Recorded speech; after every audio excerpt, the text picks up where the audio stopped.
রাসূলুল্লাহ সাল্লাল্লাহু আলাইহি ওয়াসাল্লাম বলেন, আল্লাহ তাআলা একদল ফেরেশতাকে জমিনে নিয়োগ করে দিয়ে গেছেন। এই ফেরেশতাদের কাজ হচ্ছে জমিনে ঘুরে ঘুরে বেড়ানো।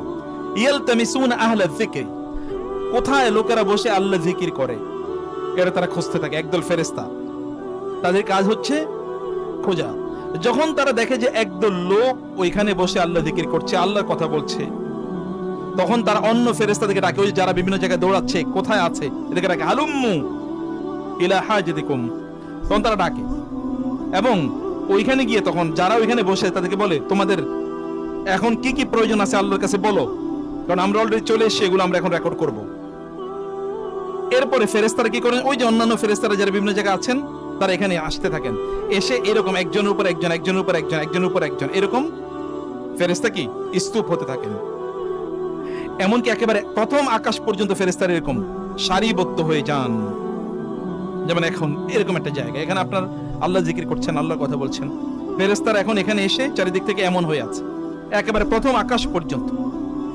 তারপরে বলে, এরপর আল্লাহ তাআলা তাদেরকে জিজ্ঞেস করেন, এরা তো এরকম উঠতে উঠতে একেবারে প্রথম আকাশ পর্যন্ত উঠে গেছে, মানে এক জায়গাও ফাঁকা নেই, একজনের উপর একজন ফেরেশতা তাদের ডানা দিয়ে একজনের উপর একজন ভর করে আছে। তখন আল্লাহ তাআলা তাদেরকে বলেন, এই তোমরা যে আমার বান্দাদের কাছে গিয়েছো, তাদের কাছ থেকে এসেছো, তাদের কাছ থেকে তোমরা এরকম একেবারে ঝাঁক দিয়ে আসমান পর্যন্ত পৌঁছে গেছো, আমার বান্দারা কি বলে বলো তো? আল্লাহ কি জানেন না আমরা কি বলি? জানেন কিনা?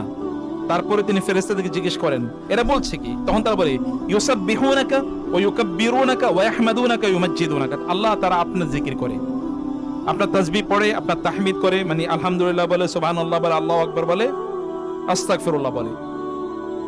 তখন আল্লাহ বলেন, ওরা কি আমাকে দেখেছে? তারা বলে, না আল্লাহ তারা আপনাকে দেখে নাই।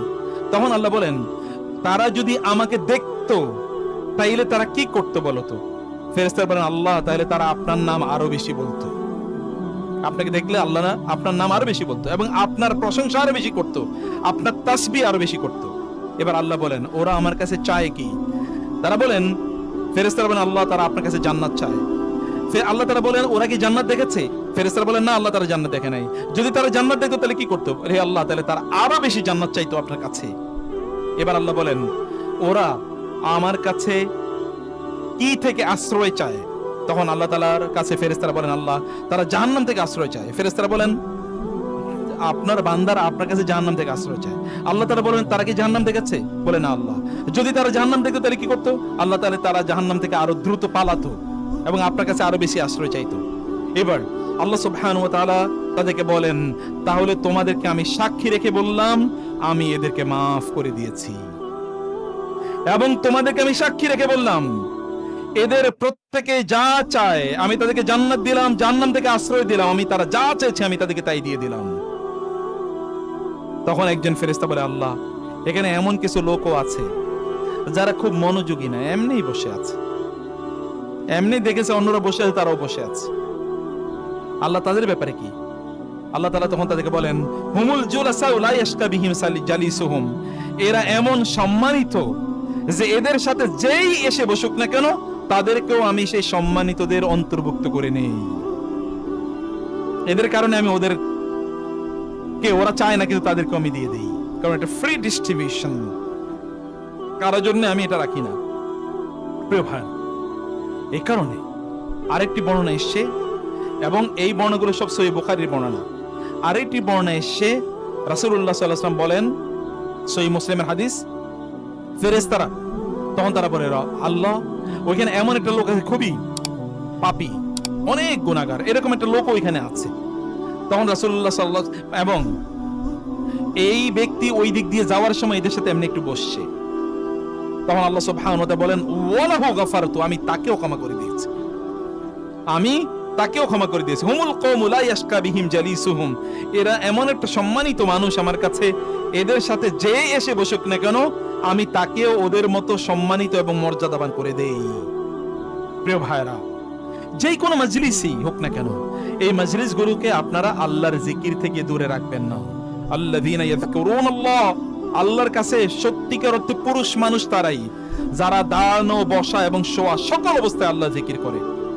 প্লিজ আল্লাহর জিকির দিয়ে আপনাদের জিহ্বাগুলোকে ভিজিয়ে রাখবেন।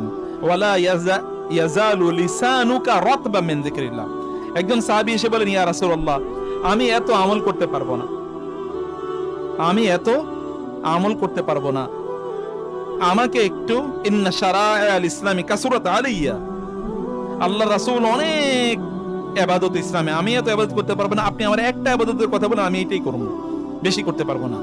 রাসূলুল্লাহ সাল্লাল্লাহু আলাইহি ওয়াসাল্লাম তাকে বলেন, আচ্ছা ঠিক আছে, তাহলে তুমি একটা ইবাদতই করো, তাহলে তোমার জিহ্বাটা সব সময় আল্লাহর জিকির দিয়ে ভিজে রাখবা। সুবহানাল্লাহ, আলহামদুলিল্লাহ, আল্লাহু আকবার, লা ইলাহা ইল্লাল্লাহ, আস্তাগফিরুল্লাহ, লা হাওলা ওয়ালা কুওয়াতা ইল্লা বিল্লাহ, এগুলো পড়ো, ব্যাস এতটুকুই যথেষ্ট। এটা সর্বশ্রেষ্ঠ ইবাদত। আপনারা যদি আল্লাহ সুবহানাহু ওয়া তাআলা জিকির করেন মনে মনে, আল্লাহ তাআলা আপনাদেরকে মনে মনে স্মরণ করবেন।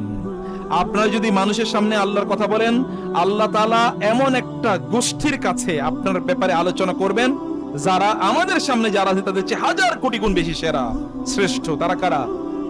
জিবরাইল আলাইহিস সালাম, মিকাইল, ইসরাফিল, এইরকম সেরা ফেরেশতাদের সামনে আল্লাহ আমাদেরকে নিয়ে আলোচনা করবেন। সম্মানিত ভাইরা এবং বোনেরা, জিকির এটা এমন একটা ইবাদত, এটা শরীরে রক্ত যেরকম প্রবাহিত হয়, নিঃশ্বাস যেরকম আমাদেরকে নিতে হয়, এরকম ভাবে নেওয়া লাগে। আল্লাহ তাআলা বলেছেন, এমনকি যুদ্ধের ময়দানে যখন তোমরা থাকো তখন তোমরা আল্লাহ জিকির করবা। ইযা লাকিতুম ফিআতান ফাসবুতু ওয়াজকুরুল্লাহা কাসীরান লাআল্লাকুম তুফলিহুন। যুদ্ধের ময়দানে তোমরা সফল হতে হলে তোমাদেরকে জিকির করতেই হবে। সফলতা জিকিরের হাত ধরে আসে, এর বাইরে সফলতা নাই। মাসালুল লাযী ইয়াযকুরু রাব্বাহু ওয়াল্লাযী লা ইয়াযকুরু মা কামাসালিল হাইয়্যি ওয়াল মাইয়্যিতি। যে ব্যক্তি আল্লাহর জিকির করে সে মূলত জীবিত, যে আল্লাহর জিকির করে না ও মূলত মৃত, ও মরা। আল্লাহর জিকিরকে ছাড়বেন না, আল্লাহর জিকিরকে ছাড়বেন না। রাসূলুল্লাহ সাল্লাল্লাহু আলাইহি ওয়াসাল্লাম বললেন, কোন একজন ব্যক্তি জিকির করতে করতে যদি আমার কাছে এক হাতে এগিয়ে আসে, আল্লাহর এক বিগত এগিয়ে আসে, আল্লাহ তাআলা বলেন তাহলে আমি তার কাছে এক হাতে এগিয়ে যাই। কেউ যদি আমার কাছে এক হাতে এগিয়ে যায় তাহলে আমি তার কাছে এক গজ এগিয়ে যাই। আর কেউ যদি আমার কাছে হেঁটে আসে আমি তার দিকে দৌড়ে যাই। কে বলেছেন? আল্লাহ সুবহানাহু ওয়া তাআলা বলেছেন, সহিহ মুসলিমের হাদিস। আল্লাহ তাআলা বলেছেন, এটা হাদিসে কুদসি।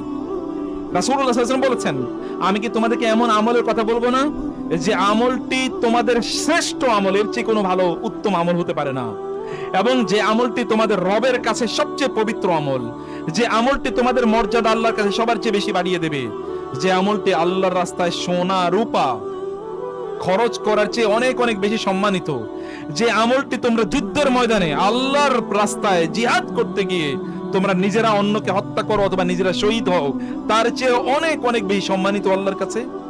সাহাবায়ে কেরামরা বলেন, হ্যাঁ ইয়া রাসূলুল্লাহ, বলুন আপনি। তখন তিনি বলেন, যিকরুল্লাহি তাআলা, আল্লাহর জিকির। সোনা রূপা আল্লাহর রাস্তায় ব্যয় করার চেয়ে এটা সম্মানজনক, আল্লাহর রাস্তায় শহীদ হওয়ার চেয়ে এটা বেশি সম্মানজনক। ইবাদত কিন্তু ছোট, কিন্তু এই ইবাদতটি আমাদেরকে করতে হবে। রাসূল সাল্লাল্লাহু আলাইহি ওয়াসাল্লাম বললেন, একটা সফরে তিনি যাচ্ছেন, হজের সফরে, বিদায় হজের সফরে। তিনি বললেন, সাবাকাল মুফাররিদুন, যারা আল মুফাররিদুন তারা সবার চেয়ে এগিয়ে গিয়েছে। সাহাবায়ে কেরামরা বললেন, ইয়া রাসূলুল্লাহ, মুফাররিদুন কারা? সবার চেয়ে তারা এগিয়ে গেছে ইবাদতে। তিনি বললেন, আয-যাকিরুনাল্লাহা কাসীরান ওয়ায-যাকিরাত, যারা বেশি বেশি আল্লাহ জিকির করে, এরা হচ্ছে একক, এরা সবার চেয়ে বেশি এগিয়ে যায়। আল্লাহর জিকির ছাড়িয়েন না প্লিজ। যখনই বসেন চুপ করে জিহ্বাটা বন্ধ করে বসে থাকার কোনো অর্থ নাই।